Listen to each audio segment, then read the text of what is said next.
बिस्मिल्लाहिर्रहमानिर्रहीम। अस्सलामु अलैकुम स्टूडेंट्स। आप बीएस मैथमेटिक्स के कोर्स वेक्टर्स एंड मैकेनिक्स का लेक्चर नंबर 12 देख रहे हैं। लास्ट लेक्चर में हमने कर्ल को डिफ़ाइन किया था, उसकी कुछ प्रॉपर्टीज़ प्रूव की थी बहुत इंपॉर्टेंट, और एक क्वेश्चन किया था एक्सरसाइज का, बेसिक कर्ल निकालना था एक वेक्टर फील्ड का। तो मज़ीद देखें, अब कुछ ऐसे क्वेश्चन कम्बिनेशंस आ रहे हैं वेक्टर्स के और ऑपरेटर्स के। तो देखें क्वेश्चन नंबर 4 है, जैसे कि एक वेक्टर फंक्शन दिया हुआ, ये दूसरा वेक्टर फंक्शन है b और एक स्केलर पॉइंट फंक्शन है फाई। कह रहा है find A cross del of phi. कल भी मैंने आपको बताया था कि ए डॉट डेल जो मैंने कैलकुलेट किया था ना लास्ट लेक्चर में, वो भी और ये भी, ये दोनों ऑपरेटर्स होते हैं। देखें ए जो है वो डेल से पीछे लिखा हुआ है, तो ये जो डेरिवेटिव्स होंगे डेल के वो इस पर अप्लाई नहीं होंगे। देखें ए क्रॉस डेल की क्या डेफिनेशन थी, आई जे के, इनका जैसे क्रॉस प्रोडक्ट लेते हैं दो वेक्टर्स का, फिर ए के कंपोनेंट्स लिखती है और यहाँ पे डेल के कंपोनेंट्स लिखती है। अब इनका क्रॉस डिटर्मिनेंट ओपन करेंगे रो 1 से, तो देखें ये माइनस 3x z² मल्टीप्लाई हो जाएगा पार्शियल बाय पार्शियल z के साथ। ये देखें उससे पीछे लिखा हुआ है, डेरिवेटिव उस पर अप्लाई नहीं होगा। तो इन दो चीज़ों में बहुत फ़र्क है कि ए क्रॉस डेल और चीज़ होती है और डेल क्रॉस ए और चीज़ होती है। डेल क्रॉस ए तो कर्ल है ए का, और ए क्रॉस डेल जो है ये एक ऑपरेटर है, इसी फॉर्म में लिखा रहेगा। ये डेरिवेटिव ओपन है अभी, ये किसी चीज़ पे अप्लाई होगा। और इसी तरह से पूरा ये प्रोडक्ट, ये डिटर्मिनेंट ओपन किया है आम एक्सपेंडिंग बाय रो 1 वाले तरीके से। बस ख्याल ये रखना है कि डेल अगर बाद में लिखा हुआ है तो ये डेरिवेटिव्स को ऐसे ओपन छोड़ना है। फिर अब असल काम आया कि ए क्रॉस डेल पे, ए क्रॉस डेल को अप्लाई करना है फाई पे। ये ए क्रॉस डेल की वैल्यू थी ये पूरी, और ये फाई है एक्स वाई जी। तो अप्लाई कर दें इसको। ये जो है ऑपरेटर इस पे अप्लाई होगा, मतलब इसका जो हर कंपोनेंट है इस फंक्शन पे अप्लाई हो जाएगा। ये देखें ये वाला भी एक्स वाई जी के साथ आ गया, इसके साथ भी एक्स वाई जी आ गया, ये इसके साथ भी एक्स वाई जी, हर कंपोनेंट के साथ एक्स वाई जी आ जाएगा अंदर, जैसे मल्टीप्लाई नहीं करते उस तरह से पॉइंट वाइज। तो देखें एक cross del operating on five, फिर क्या बनेगा, जस्ट डेरिवेटिव्स लेने हैं, पार्शियल पे पार्शियल जी कैलकुलेट करना है इस एक्स वाई जी का, तो वो एक्स वाई आएगा। ये देखें एक्स वाई लिख दिया। इसी तरह इसका y के लिहाज से डेरिवेटिव लेंगे तो x और z बचेंगे, वो लिख दिया। जस्ट सिंपल कैलकुलेशन है इनकी, पार्शियल डेरिवेटिव्स लिए हैं, और पार्शियल डेरिवेटिव लेने के बाद ये जो लेफ्ट साइड पे चीज़ें लिखी हुई थी ना डेरिवेटिव के बाहर, ये बाद में आखिर में मल्टीप्लाई होंगे इनके साथ। ये देखें जो डेरिवेटिव एक्स वाई आया था ना इसका z के लिहाज से, अब उसके बाद माइनस का 3x(z²) इससे मल्टीप्लाई होगा, तो ये बन जाएगा -3x²y(z²). ये देखें इसी तरह इसका डेरिवेटिव y के लिहाज से लिया था तो x और z आया था। ये देखें, और बाहर वाला -2xyz उसी तरह से लिखा हुआ था। अब डेरिवेटिव लेने के बाद ये मल्टीप्लाई होगा इसके साथ। ये देखें, बस इन चीज़ों का ख्याल रखना है आपने। तो बस इनको प्लस माइनस किया, और ये हमारा एक cross del operating on five, ये हमने कैलकुलेट कर लिया। नेक्स्ट क्वेश्चन देखिए, इसी क्वेश्चन का पार्ट 4 है ये। तो इसमें B dot del cross A find करना है। तो इसको स्केलर ट्रिपल प्रोडक्ट वाले मेथड से भी किया जा सकता है, लेकिन आप गलती करते हैं बाज़ दफ़ा, जब del dot A cross B लिखा हो तो उसका कुछ और मतलब होता है, गलत नहीं कर देना। तो आप तरीके से इसको करें आम मेथड से, कि तरतीब से कर लें, पहले डेल क्रॉस ए कैलकुलेट कर लें और फिर उसका बी के साथ डॉट प्रोडक्ट ले लें। ये आम चीज़ है। इसको करने का सिर्फ मकसद ये है कि पार्ट जो पिछला पार्ट हमने किया और इसमें फ़र्क आप जान जाएँ कि ए क्रॉस डेल क्या चीज़ है और डेल क्रॉस ए क्या चीज़ है। तो देखिए अब डेल क्रॉस ए में क्या होगा कि डेल के कंपोनेंट्स पहले और ए के कंपोनेंट्स बाद में। अब जब हम इसका डिटर्मिनेंट ओपन करेंगे तो देखें पार्शियल बाय पार्शियल वाई इस पे अप्लाई हो जाएगा। ये फ़र्क है इन दोनों में। ये देखें partial by partial Y apply हो गया इस पे, और minus partial by partial Z apply हो जाएगा इस पे, तो ये माइनस माइनस प्लस हो गया 3x(z²) पे, एंड सो ऑन। इसी तरह से अब देखें कि डेरिवेटिव्स डायरेक्टली अप्लाई होते जा रहे हैं। तो अप्लाई करेंगे डेरिवेटिव, फॉर एग्जांपल y के लिहाज से ये डेरिवेटिव लें तो 2x और z बचेगा, y का 1 हो जाएगा। ये देखें 2x। फिर यहाँ पे डेरिवेटिव लेंगे z के लिहाज से तो z² का 2z हो जाएगा, तो ये 6xz बनेगा। ये देखें इसी तरह से इनकी कैलकुलेशंस करके ये लिख लिए, j कंपोनेंट वाले टर्म्स जो है कैंसिल हो रही थी, वो देखें उसका कंपोनेंट j कंपोनेंट जो है वो y कंपोनेंट 0 आ रहा है। तो हमने कर्ल फाइंड कर लिया a का, अब इसका डॉट प्रोडक्ट लेना है b के साथ। तो वेक्टर b लिखा, डॉट आगे डेल क्रॉस a लिख दिया जो भी हमने कैलकुलेट किया ये वाला, इसकी वैल्यू पुट कर दी, और इनका जस्ट डॉट प्रोडक्ट लेना, जैसे दो वेक्टर्स का लेते हैं। आपको पता है फर्स्ट कंपोनेंट फर्स्ट से मल्टीप्लाई हो जाएगा, तो 28x(z)(x²z) 24 सॉरी 3 8 24, और 4z जो है 0 से मल्टीप्लाई होगा तो 0, और ये माइनस का x y जब मल्टीप्लाई होगा माइनस के 4z² से तो प्लस का 4xy z² बन जाएगा। तो बस यही हमारा आंसर है। तो इनमें फ़र्क करना सीखें चीज़ों में, और जितनी प्रैक्टिस करेंगे आपको आप इजी फील करेंगे इनके साथ। तो देख के ही घबराते रहेंगे नोटेशंस को तो फिर बात नहीं बनेगी। इसको देख के आपने क्वेश्चन नंबर 2, 3 और 5 कर लेना। उसमें भी इसी तरह से एक्स वाई जी वाली फॉर्म में फंक्शन है, उनके कर्ल्स वगैरह और ग्रेडियंट्स वगैरह फाइंड करने हैं। नेक्स्ट देखें, ये क्वेश्चन है क्वेश्चन नंबर 11 के एक वेक्टर पॉइंट फंक्शन दिया हुआ है, find the divergence of curl of curl of curl of A. तो इनको देख के आप लोग, ये कुछ भी इसमें मुश्किल बात नहीं है, ये जस्ट बहुत सिंपल क्वेश्चन है, इजी क्वेश्चन है। बस बार बार इस पर हम रिपीटेड एप्लीकेशन करनी है डेल्टा की मुख्तलिफ तरीक़ों से। तो करने का मकसद ये था इस क्वेश्चन को कि आप देख के जस्ट इसको घबराते रहते हैं क्वेश्चन को। इस तरह के दो तीन और भी हैं। तो ये सबसे जो ज़्यादा बार अप्लाई हो रहा था वो वाला मैंने कर दिया। देखें, divergence of curl of curl of curl of A का मतलब क्या है? डेल डॉट, ये डाइवर्जेंस वाला था, बाकी तीन कर्ल हैं, तो del cross del cross del cross operating on A, ये इसकी डेफिनेशन बनेगी। तो सबसे पहले ये देखें, यहाँ से स्टार्ट करेंगे ना, डेल क्रॉस ए सबसे पहले फाइंड करेंगे। तो डेल के कंपोनेंट्स लिखे और ए के कंपोनेंट्स लिख दिए, और अब डेल पहले लिखा हुआ है ए से, तो ये डेरिवेटिव्स जो हैं अप्लाई हो जाएंगे इन पे। यानी जिस तरह से आम डिटर्मिनेंट ओपन करते हैं, डिटर्मिनेंट को ओपन करें, इनके डेरिवेटिव्स लें, तो वाई कंपोनेंट देखें यहाँ पे भी ज़ीरो हो रहा है। तो ये आ गया हमारा डेल क्रॉस ए। अब इस डेल क्रॉस ए निकला है, एक बार मज़ीद इस पर डेल अप्लाई करते हैं, क्रॉस, एक बार फिर क्रॉस प्रोडक्ट लेते हैं डेल के साथ। तो ये जो आंसर आया था इसका डेल के साथ क्रॉस प्रोडक्ट लेते हैं, तो डेल के कंपोनेंट्स ये लिख दिए, और डेल क्रॉस ए का आंसर जो आया था ये वाला, उसकी वैल्यूज़ ये लिख दी। तो अब इस पर फिर डिटर्मिनेंट ओपन कर देंगे, एक्सपेंडिंग बाय रो 1, तो वही पार्शियल बाय पार्शियल वाई इस वाले फंक्शन का हो जाएगा। इसमें देखें वाई नहीं आ रहा, जीरो हो जाएगा, ये देखें जीरो।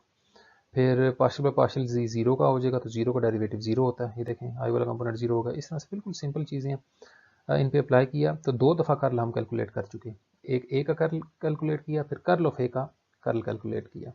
नेक्स्ट देखें, तो ये दो दफ़ा कर्ल कैलकुलेट करने का ये आंसर आ चुका था।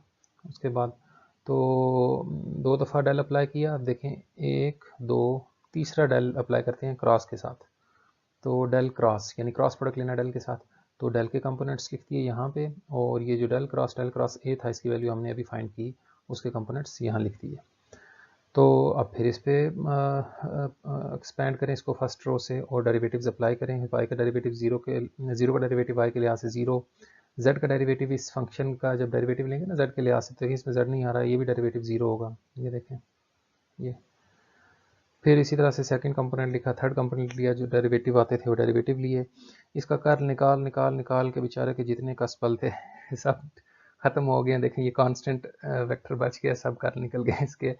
अब इसकी डाइवर्जेंस निकालनी है। अगर आपको थ्योरम याद हो, देखें ये एक वेक्टर हमने कैलकुलेट किया ना, तीन बार इस पर कर्ल अप्लाई किया, तो अब क्या करना है, तीन बार कर्ल अप्लाई करने के बाद इस पर डाइवर्जेंस अप्लाई करनी है, यानी डेल के साथ डॉट प्रोडक्ट लेना है। तो आपको थ्योरम याद होगा, मैंने प्रॉपर्टीज़ में प्रूव किया था कि कांस्टेंट वेक्टर का जो डाइवर्जेंस है वो ज़ीरो होती है। वो कांस्टेंट वेक्टर्स जो हैं वो सॉलिनॉइडल होते हैं, तो इसका भी ज़ीरो ही आएगा ज़ाहिर है।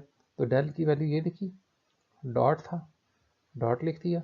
अभी ये तीन बार कर्ल कैलकुलेट किया था उसकी वैल्यू लिख दी, और इस पे जस्ट अप्लाई करेंगे। ये तीनों का डेरिवेटिव लेंगे, एक्स के लिहाज से वो भी ज़ीरो, वाई के लिहाज से भी ज़ीरो, जेड के लिहाज से भी ज़ीरो, तो इसका आंसर एक स्केलर आएगा ज़ीरो। तो इसको देखिए, आपने क्वेश्चन नंबर 8, 9 और 10 कर लेना, किसी में दो बार कर्ल निकालना है, किसी में एक बार डाइवर्जेंस और दो बार कर्ल, इस तरह की चीज़ें हैं इसमें। तो नेक्स्ट देखें, अब आर वाले प्रॉब्लम्स करते हैं ना, कि एक्स वाई जेड वाले बहुत से फंक्शन हमने कर लिए, उनका कर्ल कैसे निकालना है। अब आर वाले फंक्शंस के लिए हमने एक फार्मूला प्रूव किया था कि del cross phi F is equal to, जैसे डाइवर्जेंस वाला था ना, उसी तरह से phi del cross F plus del phi cross F. वहाँ पे क्या होता था, del dot phi F is equal to divergence वाला phi del dot F plus del phi dot F. उधर हम एफ डॉट डेल फाई भी लिख लेते थे, लेकिन वो तो डॉट प्रोडक्ट था ना, कम्यूटेटिव होता है। यहाँ पे तरतीब का आपने ख्याल रखना है, फाई पहले एफ बाद में, ये देखें। तो इसके मुताबिक ये देखें, ये जो आर ओवर आर फोर, इस क्वेश्चन के मुख्तलिफ पार्ट्स हैं, किसी में नीचे आर पावर 4 है, किसी में 3 है, किसी में 2 है, तो ये पार्ट 4 मैंने किया है। तो देखें इसका क्या तरीका है, del cross vector R over R power 4। Divergence में इस तरह के हमने बहुत से क्वेश्चन किए थे, उनकी डाइवर्जेंस भी निकाली थी और लैप्लाशियन भी कैलकुलेट किया था।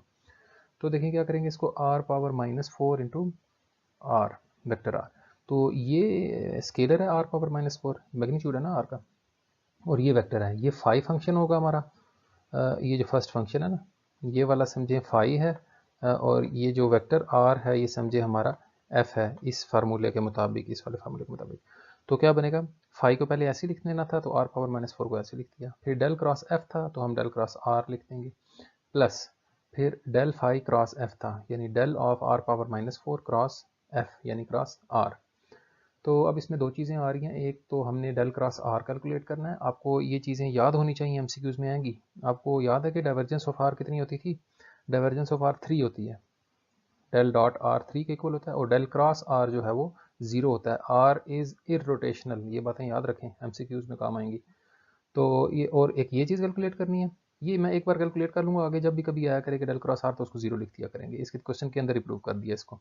और डेल आर पावर -4 पे जब अप्लाई होगा तो उसका अपना फार्मूला है, वो आपको याद है ना, phi prime of R over R into vector R. तो ये दो चीज़ें पहले कैलकुलेट कर लेते हैं। सबसे पहले डेल क्रॉस आर कैलकुलेट करते हैं। उसमें क्या है, डेल के कंपोनेंट्स लिखे, फिर आर के कंपोनेंट्स लिखे, डिटर्मिनेंट को ओपन किया, तो डेरिवेटिव्स देखें, ज़रा गौर करें। z का y के लिहाज से 0, y का z के लिहाज से 0, z का x के लिहाज से 0, x का z के लिहाज से 0, y का x के लिहाज से 0, x का y के लिहाज से 0, सब 0 आ रहे हैं, 0 i प्लस 0 j प्लस 0 के नल वेक्टर।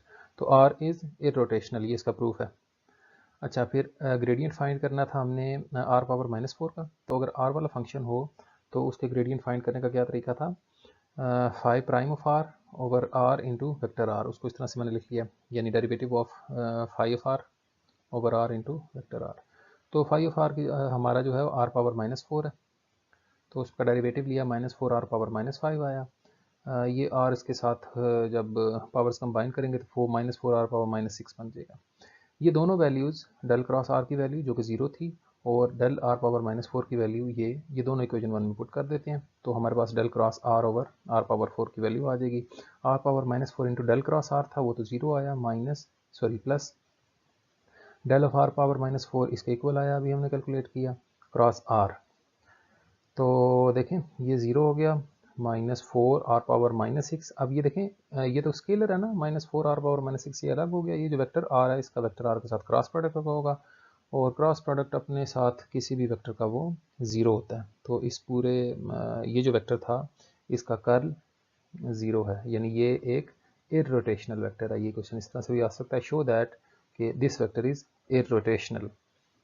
ये काफ़ी इंपॉर्टेंट क्वेश्चन है, थोड़ा लेंथी भी है। इस तरह के 2-3 प्रॉब्लम्स हैं, एक मैंने ये कर दी है, एक और एक्सरसाइज में है, और एक एग्जांपल्स में भी है। तो ए यहाँ पे कांस्टेंट वेक्टर है, शो करना है कि A cross R over R power 7 का कर्ल इसके इक्वल है। तो इनमें से ये ए क्रॉस आर, आपको पता है दो वेक्टर्स का जो क्रॉस प्रोडक्ट होता है इसका आंसर एक वेक्टर होता है। तो ये वेक्टर ऊपर लिखा हुआ है, और ये आर पावर 7 है, 1 ओवर आर पावर 7, ये स्केलर है, इसको ऊपर लिख लिया आर पावर -7 की फॉर्म में। अब ये हमारा फाई है और ये आर है, फिर वही फार्मूला, ये फाई और ये आर।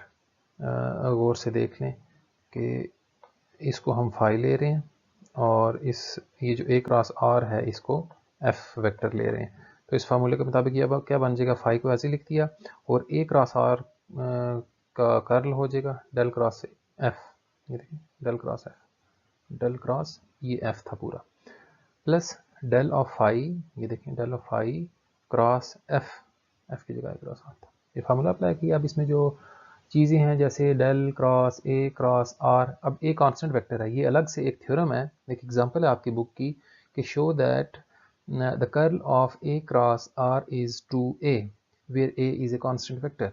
तो इसको देखें, इसका प्रूफ कैसे करना है। ए कांस्टेंट वेक्टर लेट कर लिया, let A is equal to a1i plus a2j plus a3 के यहाँ पे लिख लें। तो ए क्रॉस आर सबसे पहले कैलकुलेट करते हैं, ये वाला ए क्रॉस आर कैसे निकलेगा, ए के कंपोनेंट लिख लिए और आर के कंपोनेंट्स लिख लिए। उसके बाद इसका डिटर्मिनेंट ओपन किया, तो ये हमारे पास ए क्रॉस आर आ गया। अब हमने क्या करना है, ए क्रॉस आर का कर्ल निकालना है। तो curl of A cross R यानी डेल क्रॉस ए क्रॉस आर, तो डेल के कंपोनेंट्स यहाँ लिख दिए, और ए क्रॉस आर जो अभी हमने कैलकुलेट किया उसके कंपोनेंट्स यहाँ लिख दिए। अब इसका डिटर्मिनेंट ओपन करते हैं, पार्शियल बाय पार्शियल वाई हो जाएगा इस वाले कंपोनेंट का, और पार्शियल बाय पार्शियल जी हो जाएगा इस वाले कंपोनेंट का, ये देखें। और उसके बाद minus partial by partial y x इसका हो जाएगा और पार्शियल पार्शियल जी इसका हो जाएगा, ये यहाँ लिखती है और इसी तरह से ये लिखती है। तो डेल क्रॉस ए क्रॉस आर जब हमने कैलकुलेट किया तो यहाँ एक छोटी सी मिस्टेक मुझे नज़र आ रही है कि यहाँ पे ये साइन पॉजिटिव नहीं है बल्कि नेगेटिव है, तो इसका ख्याल करें, कैलकुलेशन चेक कर लिया करें। आगे मैंने ठीक कर दिया वैसे। तो ये माइनस देखें, इसका y के लिहाज से डेरिवेटिव लेंगे तो a1 आएगा ना, ये देखें, और इसका जब z के लिहाज से डेरिवेटिव लेंगे ये 0 हो जाएगा, माइनस a1 और ये 1 हो गया z का डेरिवेटिव, यानी अंदर से सिर्फ माइनस का a1 बच रहा है ब्रैकेट में, एक माइनस बाहर भी है तो माइनस माइनस प्लस a1 बन जाएगा, तो a1 plus a1 is equal to 2a1, ये देखें। इसी तरह सेकंड का माइनस a2 बाहर वाले माइनस से मिलके 2a2 बन जाएगा, ये 2a3 बन जाएगा, तो इनमें से 2 कॉमन लेंगे तो a1i plus a2j plus a3k बन जाएगा, जिसको हमने शुरू में वेक्टर a लेट किया था। तो del cross a cross r is equal to 2a where a is a constant vector. ये एक अलग से एक रिजल्ट है, पूरा आपकी एग्जांपल्स में हुआ है, तो उसका ये प्रूफ है, ये भी अलग से आ सकता है कि a क्रॉस r का कर्ल 2a के इक्वल होता है where a is a constant vector. Next देखते हैं। हाँ, ये हमारी इक्वेशन 1 थी और अभी तक हमने इस इक्वेशन 1 में से just del cross a cross r calculate किया जिसकी वैल्यू 2a के इक्वल आई थी। नेक्स्ट टारगेट हमारा ये है कि del of r power -7 calculate करना है। उसका फार्मूला क्या होता है, del of a function of r कैसे निकालते थे हम, phi prime of r over r into vector r, यानी derivative of phi over magnitude of r into vector r। तो r पावर -7 है हमारा फाई, इस दफ़ा इसका डेरिवेटिव लेंगे तो -7 r पावर -8 आ जाएगा into vector r over r। तो ये r पावर -8 और r ये मिलके r पावर -9 बन जाएंगे। तो हमने दोनों चीज़ें जो इसमें टेक्निकल थी वो कैलकुलेट कर ली, एक ये, दूसरा ये। तो इनकी वैल्यूज इक्वेशन 1 में पुट करते हैं तो इक्वेशन 1 क्या बन जाएगी, r पावर -7 और इस पूरे का आंसर था 2a, ये देखें। फिर डेल फाई की वैल्यू आई -7 r power -9 into r vector r, और क्रॉस a क्रॉस r अपनी जगह पे लिखा हुआ है। अब गौर से देखें, ये 2a कांस्टेंट वेक्टर है, ऐसे लिख लिया 2a r power -7 r power -9। अब ये चीज़ें गौर से देखें कैसे सिंप्लीफाई करेंगे।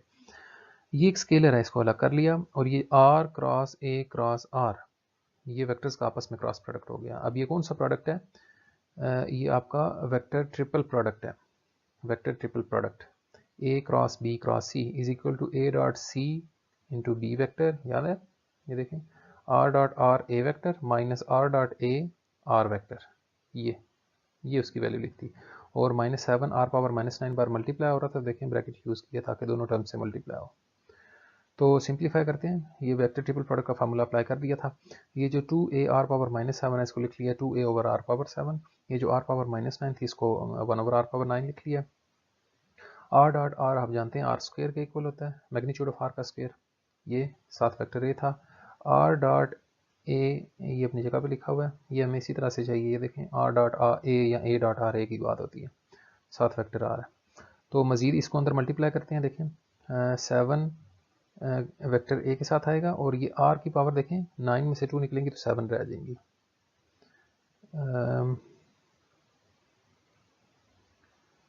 ये मैंने पता नहीं कहाँ पे लिखी है, 2a over r power 7 minus 7a over r power, ये 7 है, सॉरी, कंट्रोल ई, ये देखें ये r पावर 7 हो जाएगी ना, आपको पता है ये पावर 7 है, कैसे, ये r पावर 9 थी, r स्क्वायर से मल्टीप्लाई होगी तो r पावर 7 बचेगी यहाँ पे, और ये minus minus plus r dot a के साथ जब 7 मल्टीप्लाई होगा तो इसमें नीचे r पावर 9 ही रहेगी, ये वाली।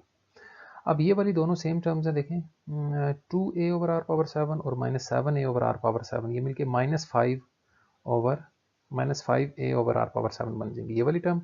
और ये जो टर्म है 7 टाइम्स a डॉट r या r डॉट a की बात है, यूँ लिख लिया ओवर r पावर 9, और वेक्टर r को उसी तरह से लिख लिया जैसे क्वेश्चन में लिखा हुआ था। तो ये प्रूफ था इस क्वेश्चन का, इसको अच्छे तरीके से प्रैक्टिस कर लें, थोड़ा लेंथी है लेकिन ईजी है, थोड़ा एहतियात से करें तो गलती नहीं होती।